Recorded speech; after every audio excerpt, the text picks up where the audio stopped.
was needed to ensure these crimes do not happen again. We have live team coverage. Defense attorney Imran Ansari standing by with analysis. But first, Duarte Geraldino breaks down the emotional day in court. Duarte. Sean Combs is going to be serving 50 months in federal prison. I want you to look at these sketches. They were taken inside the courtroom. They show the moment that Combs learned how long he's going to be away from his family. That's a little more than 4 years. He's already spent 1 year in detention, and with good time credit, he could be out by 2028. The judge also fined him $500,000. These drawings, again, capture that moment before sentencing. His lawyers showed a video that presented Combs as more than his crimes. It highlighted him as a father, a businessman. Here's a little clip.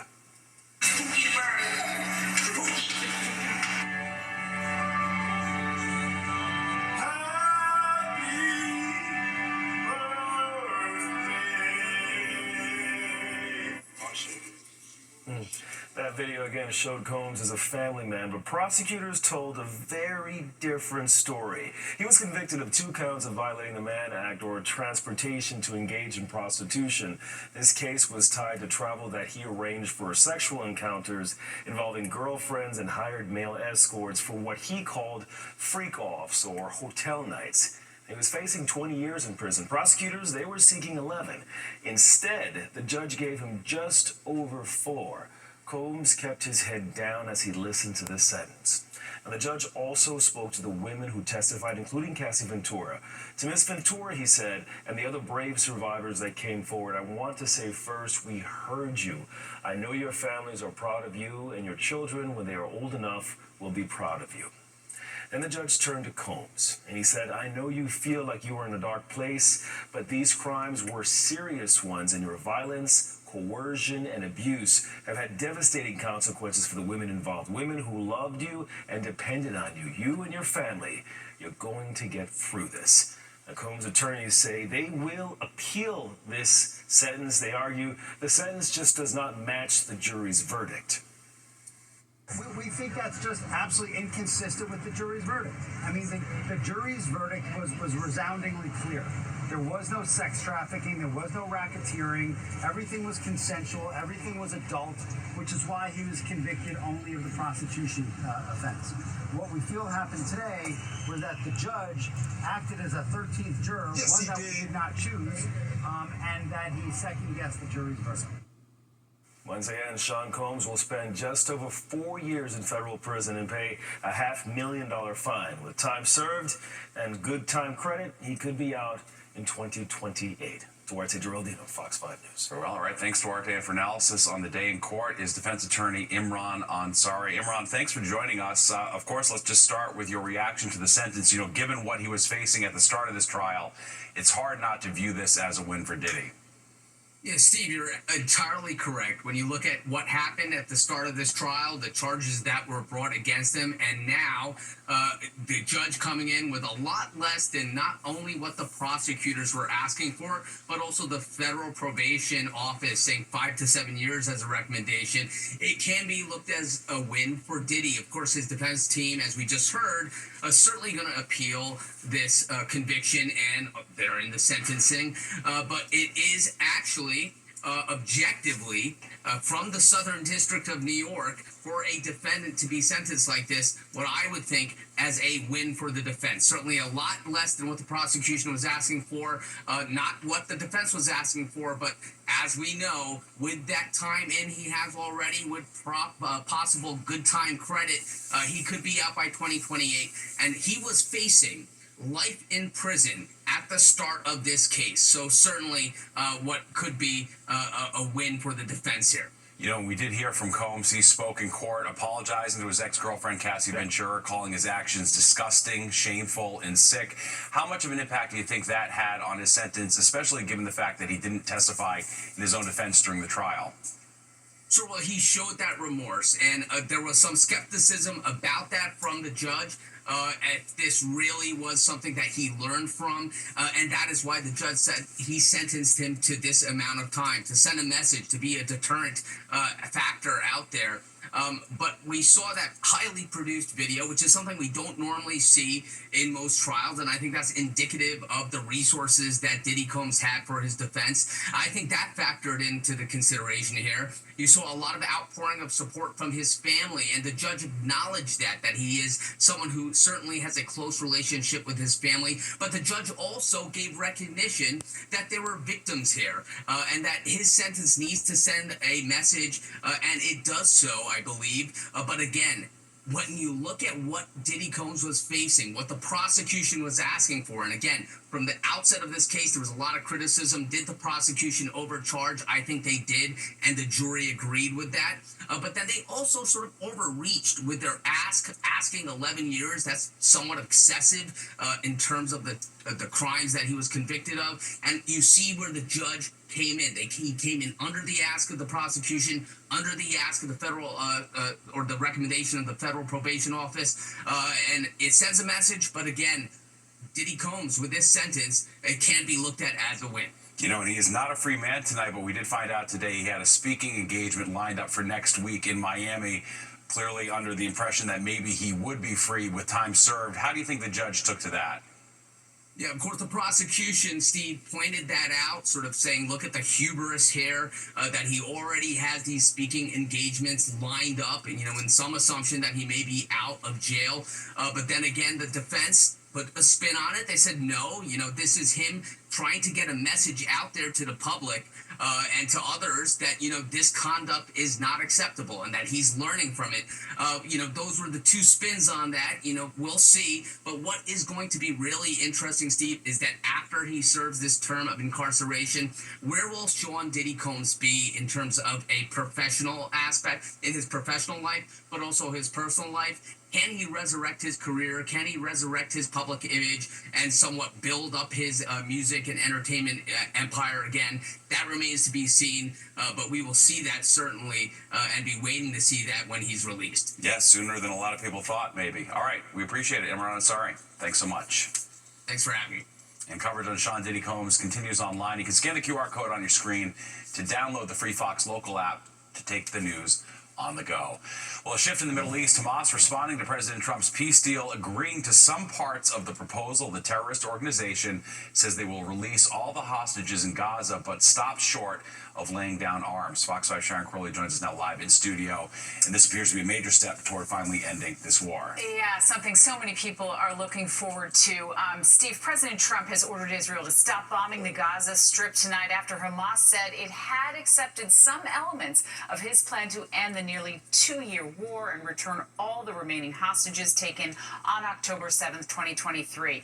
Prime Minister Netanyahu, it's Saturday in Israel, is preparing to implement the very first stage of President Trump's plan to end the war in Gaza. Hamas said it is willing to release the hostages, dead or alive, and hand over power to other Palestinians. However, senior Hamas officials insisting tonight there's more to be negotiated.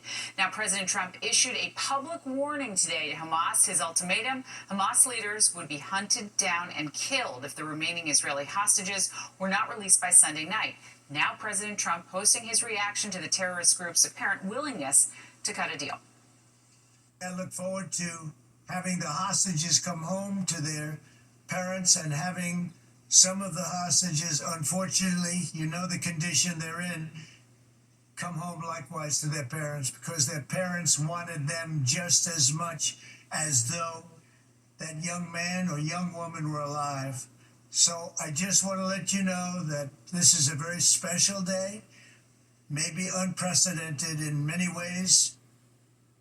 Meantime, in Gaza, the humanitarian crisis is getting worse by the hour. Hundreds of thousands of civilians are moving south, trying not to get caught in any crossfire. At this point, many say there seems to be no safe areas. Where will we go? There is no house or stone left for us to take shelter under. We are throwing ourselves into the streets. And I think it's worth mentioning that this breakthrough comes just days before the anniversary of the October 7th attacks Hamas did on Israel. So there's a lot of people watching this all over the world. Yeah, for sure. No doubt about that. All right, Sharon, we appreciate it. Thank you. Well, the government shutdown continues tonight after the Senate fails to pass competing Republican and Democratic short-term spending bills. A Republican bill that would reopen the government fell short of the 60 votes needed to end the filibuster and pass the legislation. Democrats holding out for more health care spending, while Republicans are looking to reopen the government under current spending levels. All about President Trump and the Democrats needing to pick a fight to satisfy their far left political base, far left activist organizations who are the tail wagging the dog right now. Upon reconsideration. The Senate votes again Monday, but many expect the same result and do not foresee the shutdown ending anytime soon. Family and friends gathering to remember 17-year-old Maria Niotis, who was killed along with her best friend Isabella Salas while riding their bikes in Cranford, New Jersey. It happened Monday night. Police say they were hit and killed by a 17-year-old from Garwood. He's been charged with 2 counts of first-degree murder. The family believes it was a premeditated attack. A wake for Isabella Salas will be held tomorrow. The Trump administration restoring $187 million in counterterrorism funding for New York it had previously planned to cut. The New York Times was the first to report that change, saying, according to the White House, the Department of Homeland Security made the cuts without explanation and without the approval of President Trump. Governor Hochul releasing a statement saying she's glad President Trump heard our call and reversed course. NYPD Commissioner Jessica Tisch also reacting to the news today. This reversal ensures that the women and men of the NYPD will continue to have the resources that they need to keep the city safe from terrorism. Federal funding will help support various law enforcement efforts, including intelligence operations and emergency preparedness. Well, the MTA hopes to speed things up by eliminating people fishing around in their pockets looking to pay with change, but why some riders fear this latest move toward a cashless society could harm older riders. And with a little over a month until Election Day, how Eric Adams' departure from the campaign trail is helping Andrew Cuomo. And Nick's here with a very pleasant weekend forecast. Hey, Nick. Hi, Steve. We start our uphill climb in temperatures today, making it into the low 70s. How do you feel about 80s? They're coming for the weekend. I'll tell you about it when the 10 o'clock news returns. Watching the 10 o'clock news.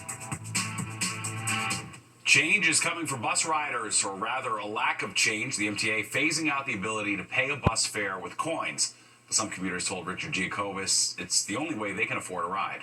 71-year-old Joe H. has just enough quarters to pay the $2.90 fare while boarding the BX30 bus in Co-op City. But that sound of loose change will be no more come the new year. And for seniors like Joe, he's out of luck. Well, I gotta find a way, some way.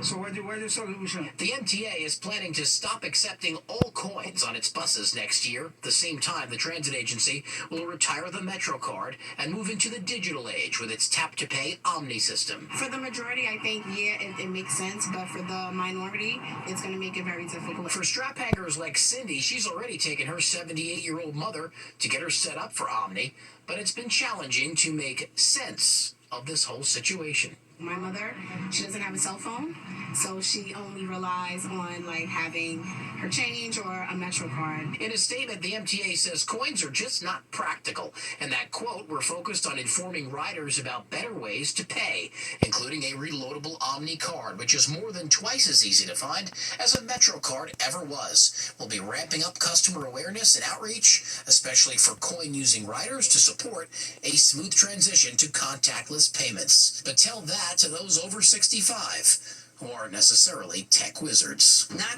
everybody can go in a computer and put money in. Sometimes your card don't work, so you gotta have change. You gotta have both. Trust me, you gotta have both. So here's a penny for your thoughts. The MTA isn't saying when this coinless switchover is going to take place, but it's going to be at some point in the year 2026. And you're not going to necessarily need a smartphone either. You'll still use your credit card and get on board. Oh, and one more note, the MTA fare hike takes effect in January of 2026, where that $2.90 base fare goes up 10 cents to an even $3. We're in Co-op City. Richard Giacobbe, Fox 5 News. And those Omni machines will be out of service all weekend. The MTA's Omni card service is going through an upgrade, which started at 10 o'clock tonight and ends Sunday at 7 p.m. Transit riders will not be able to buy or add money to their card. Strap hangers can still tap their prepaid cards or credit card.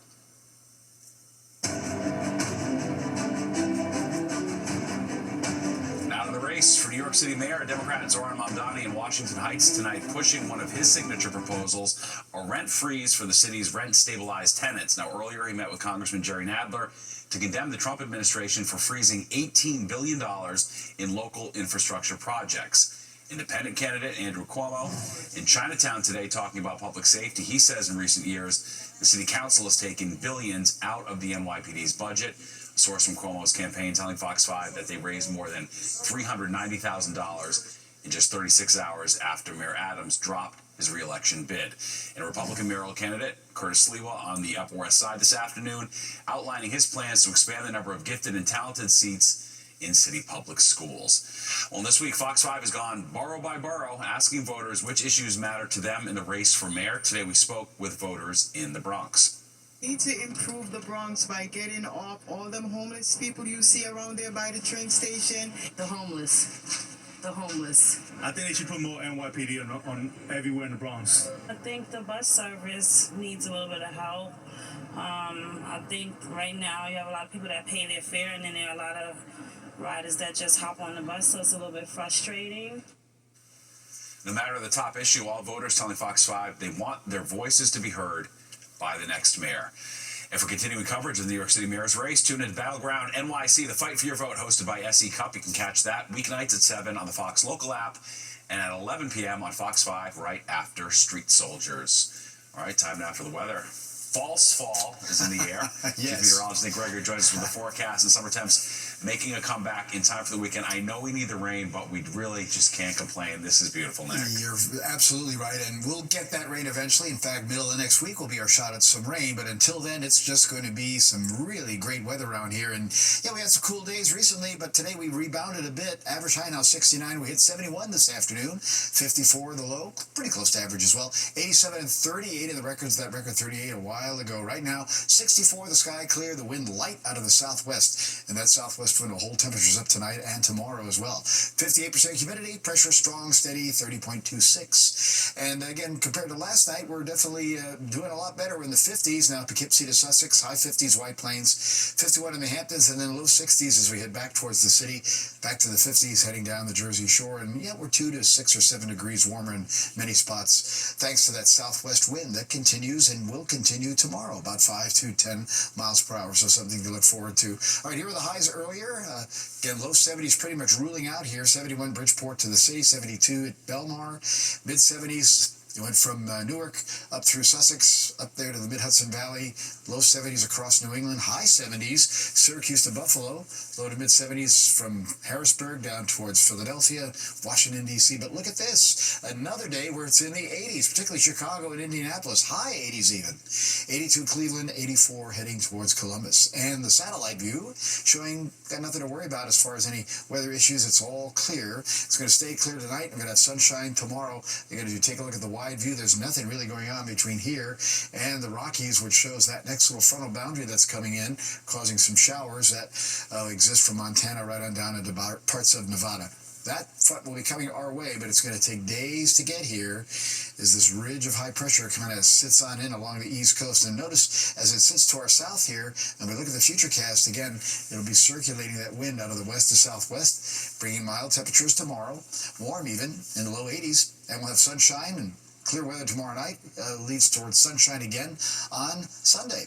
All right, 59 tonight in the city, 40s to the lower 50s in some of the coolest suburbs, but that's a big improvement from the last 2 mornings for sure. And the sky stays clear. Tomorrow it's a warmer day, 81 in Midtown, mid to upper 70s, some coastal spots. And it could be a couple of low to middle 80s inland. That same story applies to Sunday and Monday in the lower 80s. 60s for the overnight lows. Still 80 on Tuesday. By late Tuesday night, and certainly I think by Wednesday, we're going to be dealing with some rain at 73. And then, again, the fact that it is October, it's got to get cool at some point. And that'll happen next Thursday and Friday, Steve. A little windy on Thursday, low to middle 60s at that point.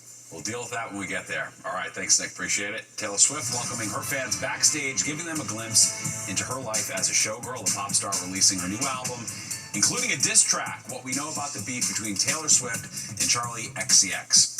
And the Yankees moving on in their quest for another World Series championship, how the Yanks starting pitcher is feeling about taking the mound against Toronto tomorrow.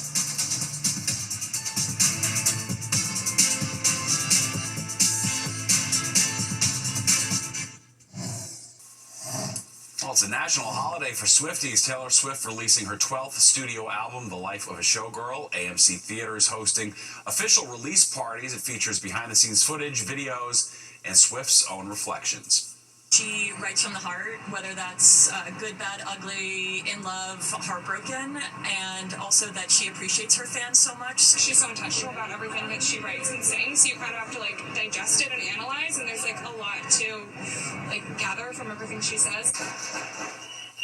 All right, and the lyrics of the songs, of course, as that lady alluded to, under a magnifying glass, fans are buzzing about actually romantic.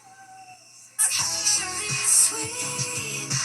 All the time you've spent on me, it's honestly. All right, the speculation Taylor's adding fuel to the fire in a feud with Charlie XCX. In the song, Swift talks about an unnamed person who spends a lot of time gossiping about her.